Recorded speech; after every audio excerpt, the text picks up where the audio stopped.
Oops,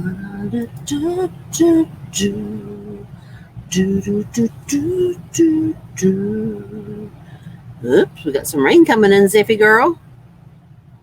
We got some rain coming in. Hey, kia ora. Helen Brahms here, coming to you live from Sun City in Arizona. Do you want to come up? Yeah, I'll look after it. Okay, I got it up here. See? It's right here. I gave her this today. She immediately came over to when I was sitting down at the table, puts it up here next to between my mouse pad and my notebook. There's a picture of it on her Facebook, in her Facebook group. Later on, I got up to go to the bathroom. She comes around the door and drops it by my feet, as though to say, you forgot it. So I finished in the bathroom. I walked out. I closed the door. She goes straight over to it, picks it up, comes over with mouth, jumps up here again, puts it back where it was, looks at me, looks at me as though to say, you forgot it, and goes and hops up on the bed. So, yeah. So this is her little, and she just brought it over to me now so I could look after it for her. She is so funny. It's been sitting down here on top of my book, on top of my course books for the last hour. Anyway, so back onto the more important things. How are you? Have you had a super fantastic, sparkling, thankful Thursday? I am extremely grateful for today. We have had some amazing speakers in today. Learned a lot today. We started off with learning about courthouses, where to go to find records, and not just records, but looking at actual documents or copies of documents. And then our instructor done a really cool thing. Because we couldn't be in person, she used like one of those programs that you use to create like houses and things, so one of those 3D drawing thingies. But she used it to replicate the courthouse that she goes to often.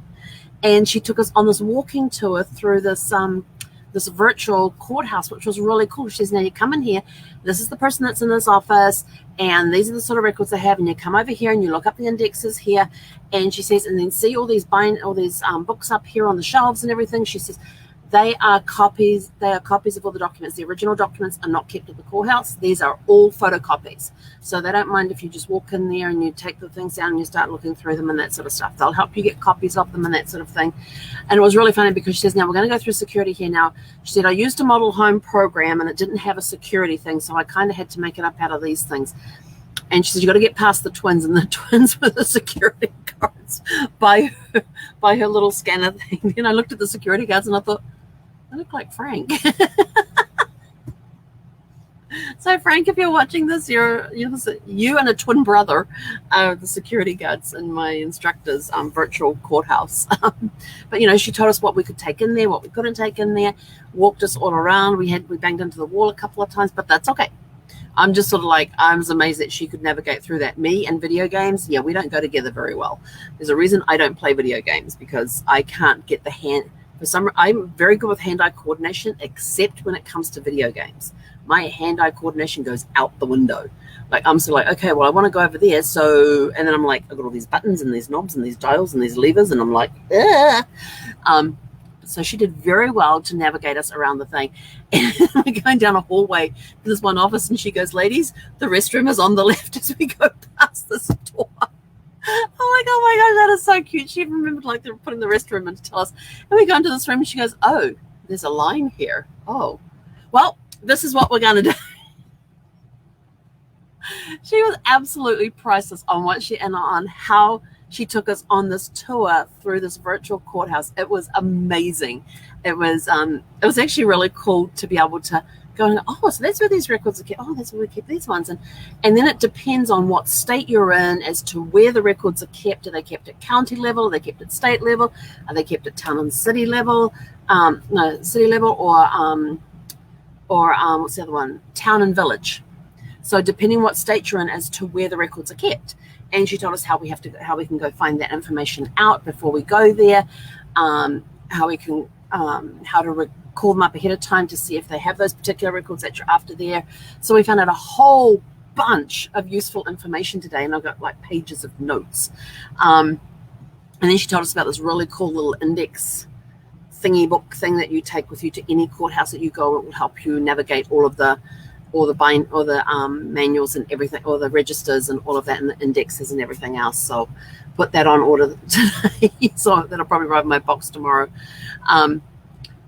But yeah, so it was really cool, where you go, who in the county or the state or the town or the city has the probate records, who has the, and this is all the information that we learned today about, there's probates, and then there's guardianships, and then there's land deeds and wills and testaments and probate records. And, so we were going through all the different records, birth certificates, death certificates, even, get this.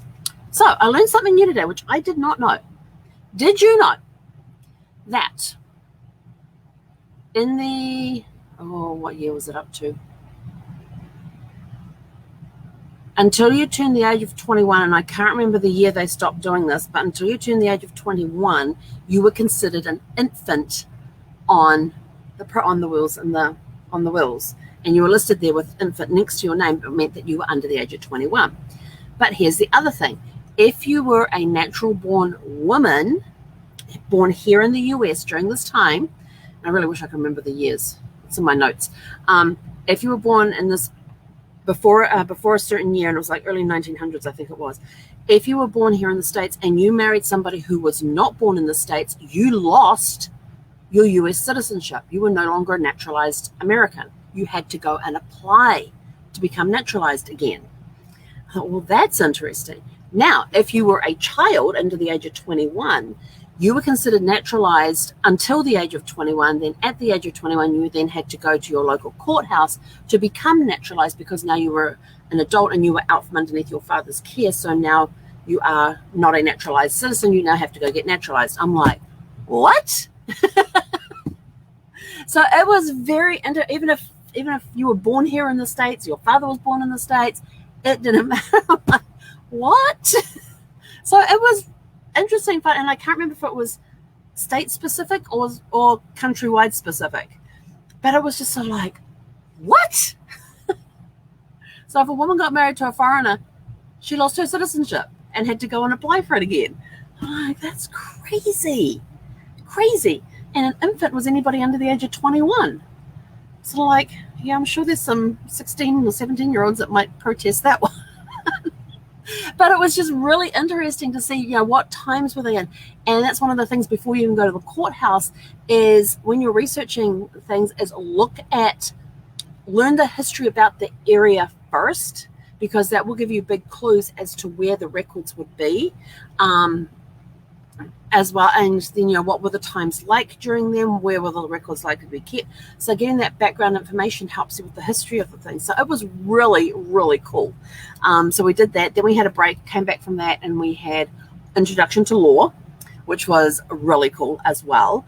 That was after lunch. And and then following that, we had we talked about church records and what records you can find at churches, and the history behind the churches and how the different religions and stuff got started here in the US, and how if this church no longer exists, where would the records be, and what records would the church actually have. And so it's been a great day of learning, and it's just like, I so want to go just walk around a courthouse and go into their records room and just browse, especially if I've got somebody they're going to look up.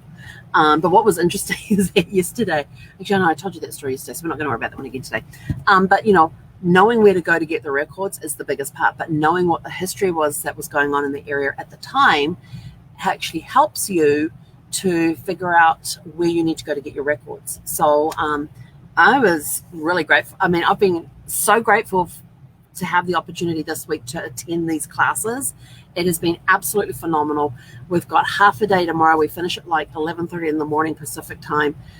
I still got to start at 7:30 though. So we've got 4 hours in the morning, and then we are done for the day. But I've got to go because I've got to get back on the chat, on the help chat, because our evening guy called in sick. So I'm covering this evening, but that's okay.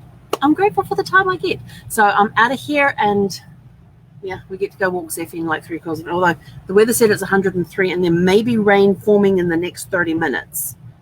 Oh, rain may form in the next 12 minutes. but we've definitely got rain coming in around 8:30, and we'll definitely be back from a walk by then. So anyway, go have a super fantastic sparkling evening, and we will catch you guys tomorrow morning bright and early for Fun Friday. Hei konera.